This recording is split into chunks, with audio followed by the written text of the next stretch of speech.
जय हिंद दोस्तों।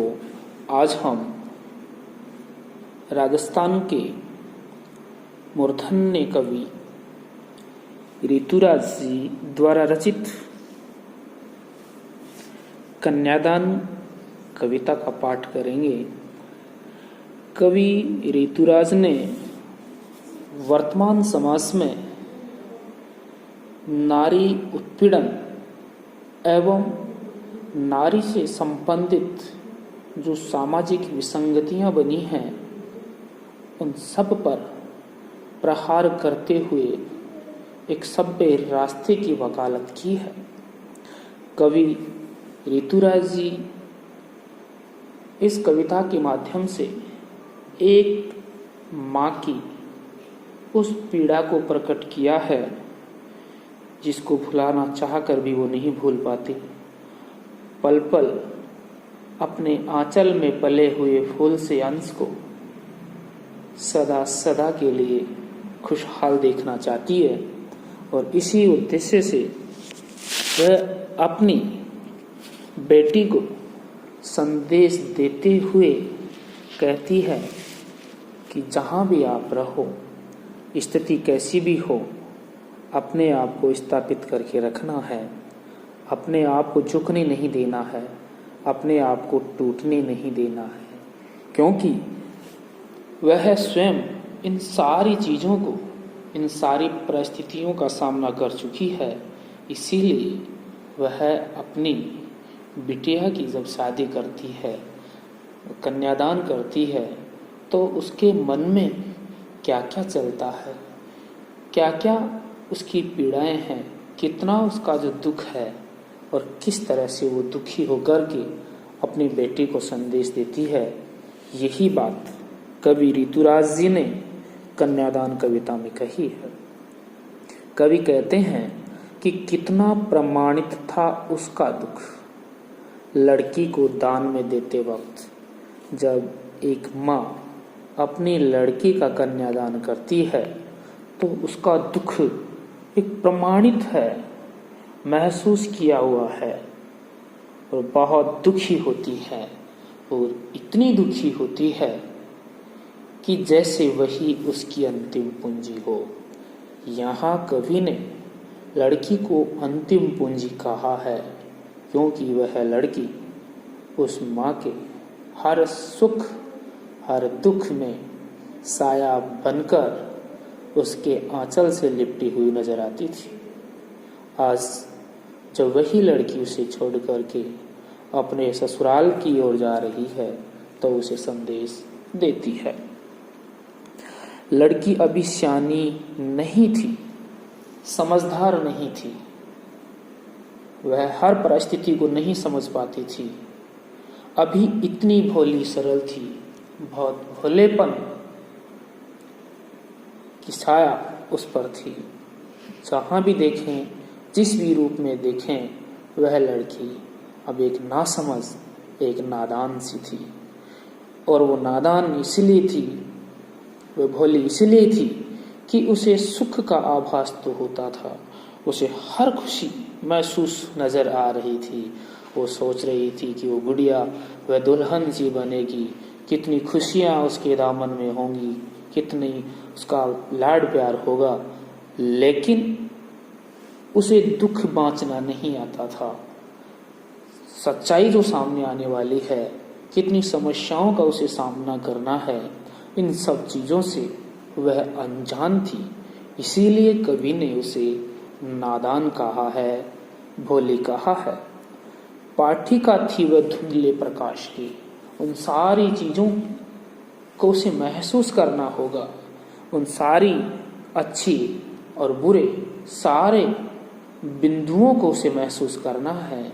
कुछ तुकों और कुछ लयबद्ध पंक्तियों की वह कुछ एक चीजें ही समझ पा रही हैं, केवल खुशियां ही खुशियां उसे नजर आ रही हैं, लेकिन उन पंक्तियों को जो उसे कुंठित करेंगे, उसे समस्याओं से रूबरू कराएंगे, उनसे आज भी वह अनजान थी। इसीलिए कवि ने लड़की को नादान बताया है, भोली बताया है, क्यों? अब यहाँ पर इस प्रसंग में कवि ने बालिका को अंतिम पूंजी इसीलिए बताया है क्योंकि वह उसके जीवन में हमेशा हमेशा के लिए उसके हर सुख हर दुख में साथ निभाती थी। वह उसका आने वाला जो जीवन है, जिस प्रकार से एक कविता जो पढ़ी जाती है उसके शब्दों का अर्थ हम कभी कभार नहीं पता कर पाते हैं, इसी रूप में वह लड़की अपने जीवन की उन सारी समस्याओं को, उन सारे वातावरण को समझ पाने में अब भी वह भोली थी। कवि आगे कहता है कि माँ ने कहा पानी में झांककर अपने चेहरे पर मत रीछना। माँ अपनी गुड़िया को, अपनी लड़की को कहती है कि पानी में झांककर अपने चेहरे पर मत रीछना, अर्थात हमेशा तुझे अपने चेहरे पर ही नहीं रीझना है, अपनी सुंदरता पर ही प्रसन्न नहीं रहना है। तुम्हारी यह सुंदरता किसी को प्रसन्न करेगी, किसी को ईर्ष्या का एहसास कराएगी, अर्थात तुम्हें इन सब से दूर रहना है। कई समस्याएं तुम्हारे सामने होंगी, इसलिए माँ ने अपनी बिटिया को कहा है कि अपने चेहरे पर ही मत रीझना। आग रोटियां सेकने के लिए है, परिस्थितियां आती हैं जाती हैं, सुख आते हैं चले जाते हैं, लेकिन कभी भी सुख और दुख एक जगह स्थायी नहीं रहते। एक कवि ने कहा है कि अविरत दुख भी उत्पीड़न, अविरत सुख भी उत्पीड़न, सुख दुख की निशा दीवा में सोता जगता जग जीवन। अर्थात ये सुबह ये शाम ये चलता रहता है, लेकिन तुम्हें हार नहीं माननी है, निराशा मन में नहीं लानी है, क्योंकि जिस व्यक्ति के मन में निराशा का भाव घर कर जाता है वह व्यक्ति अपने सपनों को यथार्थ के धरातल पर नहीं ला सकता। इसीलिए एक माँ अपनी बेटी को आशावादी दृष्टिकोण रखकर जीने की प्रेरणा देते हुए कहती है कि ये आग रोटियां सेकने के लिए है, जलने के लिए नहीं। जलना नहीं है, मरना नहीं है, जीना है, क्योंकि जिंदगी जिंदा दिली का नाम है। कभी भी अपने आप को कुंठित मत बनाओ, कभी भी अपने आप को निराश मत बनाओ, क्योंकि ये निराशा इंसान को जीते जी मार देती है और पल पल मर कर के जीने वाला इंसान कभी भी कोई नया पैगाम समाज को, देश को नहीं दे पाता। अतः माँ कहती है कि तुम्हारे को समस्याओं का सामना करना है, हार नहीं माननी है, अपनी सुंदरता पर ही मोहित नहीं होना है। कुल मिलाकर के यहाँ एक माँ अपने संचित अनुभवों को अपनी बेटी को बांट रही है, ताकि उसका आने वाला जो भविष्य है, अर्थात उसका जो जीवन है, वो खुशहाली से सराबोर रहे, उसमें कहीं पर भी कुंठा, हताशा, निराशा की भावना नहीं हो। क्यों? कवि कहता है कि आग रोटियां सेकने के लिए है, जलने के लिए नहीं। वस्त्र और आभूषण शाब्दिक भ्रमों की तरह है। आपको वस्त्रों, गहनों के मोह में नहीं पड़ना है, क्योंकि ये वस्त्र, ये आभूषण स्त्री जीवन के एक बंधन है, ये एक भ्रम है, और इस भ्रम में अपने आप को भ्रमित नहीं करना है। ये कपड़े, ये गहने केवल भ्रम डालने वाले शब्दों की तरह हुआ करते हैं, तो इनसे हमें दूर रहना है, इसे तुझे दूर रहना है। इस प्रकार का संदेश एक माँ अपनी बेटी को दे रही है। लेकिन आगे पंक्तियों में एक चेतावनी स्वरूप कहा है कि बंधन है स्त्री जीवन की। ये जो वस्त्र हैं, ये आभूषण है, ये सुंदरता है, अपने आप पर मोहित होने का जो भाव है, ये बंधन है, और ये बंधन में बंधा हुआ व्यक्ति कभी भी आगे नहीं बढ़ सकता।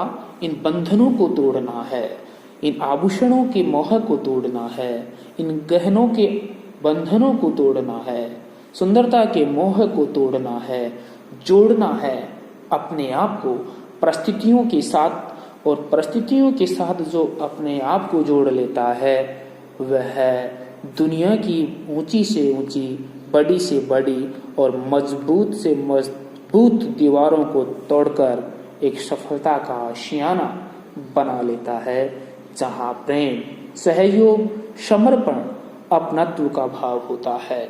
इस प्रकार एक माँ अपनी बेटी को संदेश देती है। माँ ने कहा कि लड़की होना अर्थात स्त्रियोचित जितने भी गुण हैं वो सारे तुझमें होने चाहिए। दया, प्रेम, सहयोग, ममत्व, समर्पण, ये सारे भाव तुझमें होने चाहिए, पर लड़की जैसी मत दिखाई देना, लड़की जैसा दिखाई मत देना। यहाँ ये जो लाइन है, ये जो पंक्ति है, ये महत्वपूर्ण है। लड़की जैसा दिखाई मत देना अर्थात समाज ने जो प्रतिमान गढ़ रखे हैं कि नारी अबला है, नारी कमजोर है, ये कुछ कार्य नहीं कर सकती, इन्हें इन मर्यादाओं में बंद करके रहना है। समाज में उन तमाम मर्यादाओं को तोड़ फेंकना चाहिए जो स्त्री जीवन के बंधन के रूप में कार्यरत हैं, जो स्त्री जीवन को कुंठित करते हैं, उसकी स्वतंत्रता को रोकते हैं।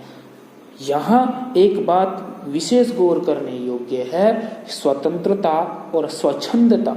यहाँ कवि स्वच्छंदता का परित्याग करने की बात कह रहा है, यानी कि लड़की को स्वतंत्र होना है, उसे अपने जीवन को अच्छा बनाना है, लेकिन कमजोरी, निराशा की भावना उसके मन में नहीं आनी चाहिए। इस प्रकार एक माँ अपनी बेटी को संदेश देती है। एक बार पुनः हम इन बिंदुओं पर चर्चा करते हैं। राजस्थान के भरतपुर जिले में जन्मे कवि ऋतुराज जी ने कन्यादान कविता के माध्यम से एक माँ की उन पीड़ाओं को प्रकट किया है, जिसको सोच करके, देख करके वह हमेशा चिंतित रहा करती है।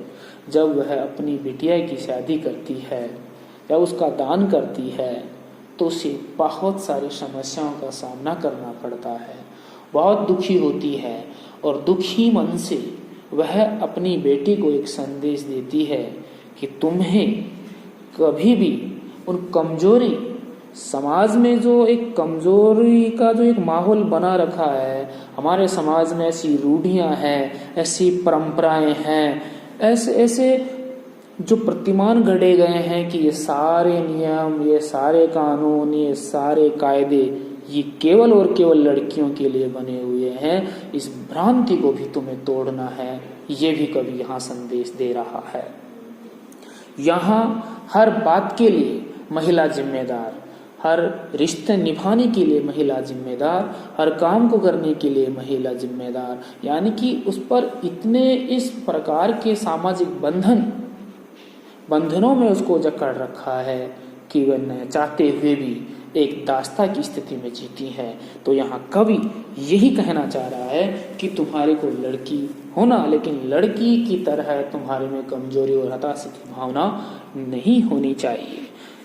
तो कवि कहता है कि तुम उसको सुख का आभास है, लेकिन उसके जीवन में क्या क्या समस्याएं आएंगी, उन समस्याओं को से ध्यान में रख करके अपने जीवन को जीना है। और यहाँ संदेश स्वरूप माँ कहती है कि तुम्हारे को अपनी सुंदरता पर मोहित नहीं होना है, गहनों पर मोहित नहीं होना है, वस्त्रों पर मोहित नहीं होना है। आज यहाँ हम एक बात में अपने व्यक्तिगत विचार यहाँ मैं प्रकट करना चाह रहा हूँ। आज जो भी महिलाएं हैं या पुरुष हों, उनकी जो ज़्यादातर जो चर्चा है खाने पीने और कपड़ों पर होती है। समाज की जो मर्यादाएं हैं उनसे वो कोसों दूर होती हैं।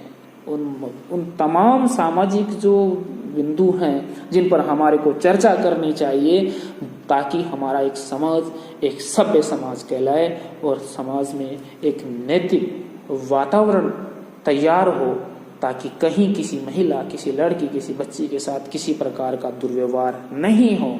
और जब उसके साथ किसी प्रकार की अनहोनी घटना होती है, अमानवीय मर्यादाओं या अमानवोचित जो व्यवहार उसके साथ किया जा रहा है, तो यहाँ कवि कह रहा है कि उस लड़की को उनका भी सामना करना चाहिए। हारना नहीं है, कमजोरी की भावना नहीं लानी है।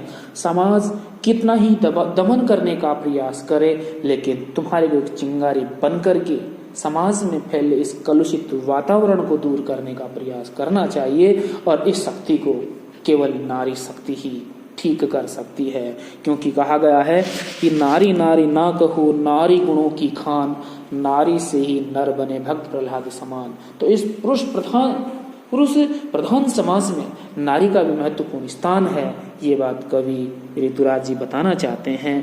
तो एक बार फिर मैं, वस्त्र और आभूषण शाब्दिक भ्रमों की तरह बंधन है स्त्री जीवन के। माँ ने कहा लड़की होना पर लड़की जैसा दिखाई मत देना, अर्थात उन सारी विसंगतियों का और उन सारे वातावरणों का जो आपकी स्वतंत्रता को बाधित करते हैं, इस प्रकार की बुराइयों को अपने को दूर करना चाहिए। ज्यादातर देखा जाता है कि लड़कियों को पढ़ने के लिए नहीं भेजा जाता, कई प्रकार के प्रतिबंध उन पर डाल दिए जाते हैं। अगर वह लड़की कुछ पढ़ना चाहती है, आगे बढ़ने की गुजारिश अगर वो करना चाहती है, अगर उसके कुछ सपने हैं, तो उन सपनों को टूटने नहीं देना चाहिए। समाज की ये जिम्मेदारी बनती है कि नारी शक्ति को आगे लाना चाहिए, ताकि वो खुले आकाश में विचरण करते हुए अपने माता पिता और परिवार देश का नाम रोशन करे। लेकिन यहाँ कवि ये भी संदेश दे रहा है कि स्वच्छंदता की भावना नहीं होनी चाहिए, ऐसा कोई भी कृत्य नहीं करना चाहिए जहाँ पर उसका अपना गरिमामय वजूद खतरे में हो। इसीलिए कवि ने यहाँ एक लड़की को बहुत अच्छे शब्दों में एक स्त्री के द्वारा, एक माँ के द्वारा संदेश देते हुए बताया गया है कि तुम्हारे को लड़की होना, लेकिन लड़की जैसा दिखाई मत देना। इस प्रकार कवि ऋतुराज जी ने बहुत ही अच्छे शब्दों में, बहुत ही सुंदर शब्दों में अपनी स्त्रियों के प्रति जो एक अच्छी पवित्र भावना जो प्रकट करनी चाहिए थी, वो इन्होंने यहाँ पर प्रकट की है। अतः इस कविता में आपको केवल और केवल दो बातें यहाँ देखनी है। एक माँ अपनी बेटी को संदेश देती है, क्या संदेश देती है, क्यों संदेश देती है, और उस संदेश से लड़की के जीवन में क्या प्रभाव पड़ेगा, यही इस पाठ का, इस कविता का वर्ण्य विषय है।